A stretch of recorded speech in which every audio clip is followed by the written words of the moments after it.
Bonjour, je suis Christophe et aujourd'hui j'aimerais te partager quelque chose que j'ai traversé et qui te concerne peut-être aussi. Tout commence par une sensation très physique, une chaleur. Mais pas une chaleur douce, non, plutôt une tension. Tu sais, comme un fil électrique qui surchauffe parce qu'on tire trop dessus. C'est vraiment cette impression de tourner à plein régime, tout le temps, d'être sur le point de griller de l'intérieur. C'est le bruit de fond de l'épuisement en fait. Et avec cette fatigue, il y a ce sentiment d'être à l'étroit, d'être contenu dans quelque chose de trop petit. Une vie, des habitudes, des croyances qui nous ont peut-être aidés un jour, mais qui aujourd'hui, elles nous servent, elles nous étouffent. On se sent à l'étroit dans sa propre existence, comme si notre vraie lumière ne parvenait plus à passer à travers ce verre devenu trop fin, trop fragile. Alors si tu reconnais un peu de ça, au milieu de toute cette fatigue, de cette confusion, j'aimerais juste déposer cette phrase ici pour toi.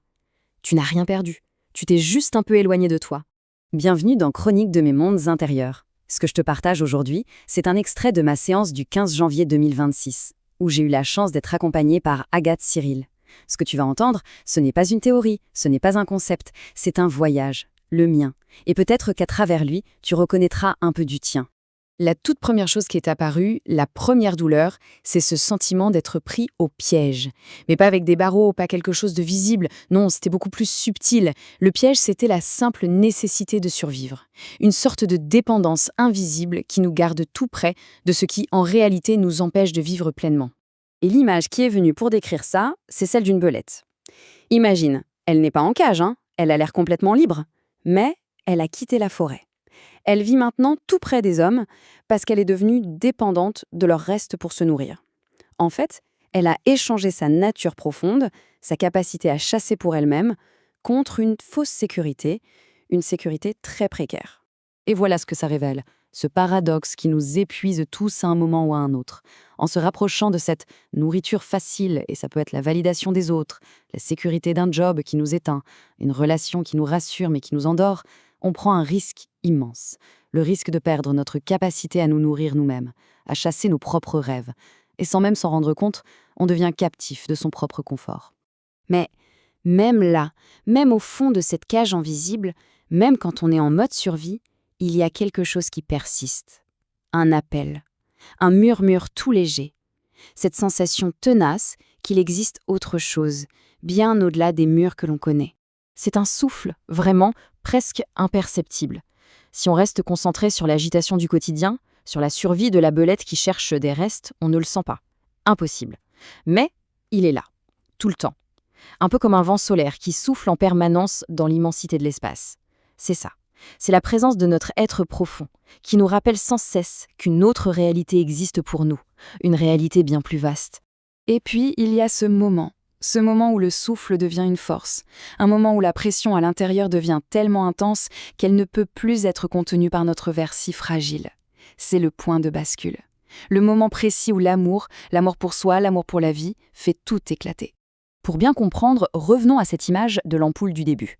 L'amour, cette énergie de vie qui revient en nous, c'est comme le courant électrique qui passe dans le filament et le rend incandescent. Ça chauffe vraiment à l'intérieur. Et le verre de l'ampoule, c'est tout ce qui nous contient, nos croyances limitantes, nos peurs, nos je dois, nos il faut. Sous l'effet de cette chaleur intérieure, le verre se fragilise. Et en même temps, l'appel de l'extérieur, l'appel de notre vraie nature, devient plus fort que le besoin de rester en sécurité à l'intérieur. Alors, le verre ne se brise pas dans une explosion violente, non. Il se fissure, tout doucement. Et il libère enfin la lumière qui a toujours été là. Ce n'est pas une destruction, tu comprends, c'est une libération. On va faire une petite pause ici, juste un instant. Et je te pose la question directement. Et toi, quel est le verre de tes croyances qui, aujourd'hui, demande à se fissurer? Quelle est cette histoire que tu te racontes sur toi ou sur la vie et qui t'empêche de rayonner pleinement? Parce qu'une fois que ce verre a cédé, tout change. La sensation, ce n'est plus du tout d'être contenu et sur le point de griller. C'est tout l'inverse. C'est un sentiment d'expansion, de liberté. C'est comme déployer des voiles pour la toute première fois et sentir le vent s'engouffrer dedans. L'image qui vient juste après est magnifique. Imagine ça, notre être est comme un immense vaisseau spatial. Et notre âme, ce sont ces voiles, des voiles immenses. Tant qu'on est accroché à nos peurs, à nos doutes, à nos obligations, les voiles restent pliées et bien serrées. Mais quand on lâche tout ça, elles se déploient. Et là, on n'a plus besoin de ramer, plus besoin de forcer, on se laisse simplement porter par ces vents solaires, ce grand souffle de vie. On navigue, sans aucun effort. Et qu'est-ce qu'on ressent alors concrètement à ce moment-là? Eh bien, rien de compliqué. C'est même très simple. C'est beaucoup de joie, beaucoup de douceur, de la paix. Et un profond, un vrai sentiment de bien-être. C'est juste ça, en fait. Le sentiment de rentrer à la maison. Mais cette libération, elle amène avec elle un dernier enseignement. Et celui-là, il est peut-être le plus difficile, mais c'est vraiment le plus important. Il ne s'agit pas de devenir parfait. Surtout pas. Il s'agit d'arrêter la guerre à l'intérieur de soi. D'accueillir enfin ce que l'on a toujours cru être nos pires ennemis, nos parts d'ombre. Le mot qui est venu pour ça, c'est pardon. Mais attention, pas le pardon comme une excuse ou comme un effort à faire, non. Le pardon ici, c'est comme une porte que l'on ouvre.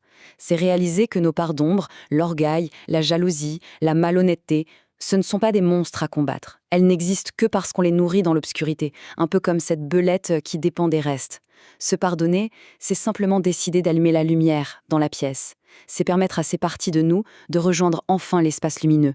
Et ce qui se passe alors, c'est magique. En pleine lumière, elles perdent leur pouvoir, leur substance.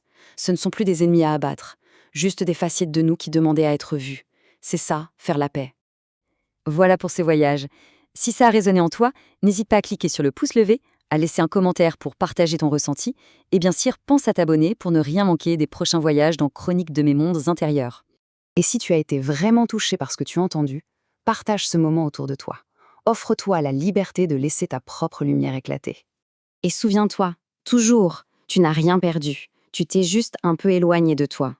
Et si tu sens en toi cet appel, ce murmure d'un retour à toi-même, alors je t'invite à me contacter directement. Le lien est juste là, dans la description. Un simple message, ça suffit. Je réponds à chacun, personnellement. Ensemble, nous pouvons explorer ces mondes intérieurs. Pas pour fuir la réalité, non, mais pour en vivre une plus vaste, plus vraie, plus tienne.